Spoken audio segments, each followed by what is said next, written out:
త్వరలోనే వైసీపీ ఖాళీ అవడం ఖాయమని అన్నారు మంత్రి మండిపల్లి రాంప్రసాద్ రెడ్డి. టీడీపీ తలుపులు తెరిస్తే వైసీపీ ప్రజలందరూ తమ పార్టీలో చేరేందుకు సిద్ధంగా ఉన్నారని ఆయన స్పష్టం చేశారు.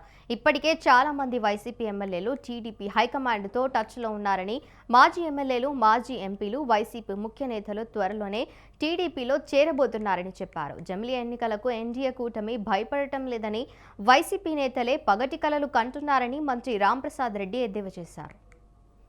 ఉంది ఏదైనా వైసీపీ ప్రభుత్వం గత 5 సంవత్సరాలు చేసిన ఆగడాలకు ఇప్పుడు కూటమికి అత్యధిక మెజార్టీతో పట్టం కట్టడం జరిగింది. ఈ 6 నెలల్లో వైసీపీ నాయకులైతేనేం, కార్యకర్తలైతేనేం నిత్తేజంగా ఉన్నారు. పార్టీ పైన, మా మీద కాదు, పార్టీ పైన నిత్తేజంగా ఉన్నారు. వాళ్ళని ఏదో షార్ట్ టెంపర్ తెచ్చి వాళ్ళలో ఊపు తెచ్చేదానికి ఈ విజయసాయి రెడ్డి లాంటి వాళ్ళు ఇలాంటి జమిలీ ఎన్నికల గురించి మాట్లాడడం చాలా విడ్డూరంగా ఉంది.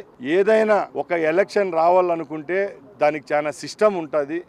గత 2 రోజుల ముందు మా గౌరవ ముఖ్యమంత్రి గారు ఒక స్టేట్మెంట్ ఇవ్వడం కూడా జరిగింది. భారతదేశంలో లోక్సభ ఎలక్షన్లు అలాగే కొన్ని రాష్ట్రాలు, ఆంధ్ర అనుకోండి, ఇంకా 2-3 రాష్ట్రాలకు ఒకేసారి ఎలక్షన్ జరిగే సంస్కృతి ముందు నుంచి ఉంది. కాబట్టి ఇక్కడ జమిలీ ఎలక్షన్లు అయితే రావు. వచ్చేది 29లోనే.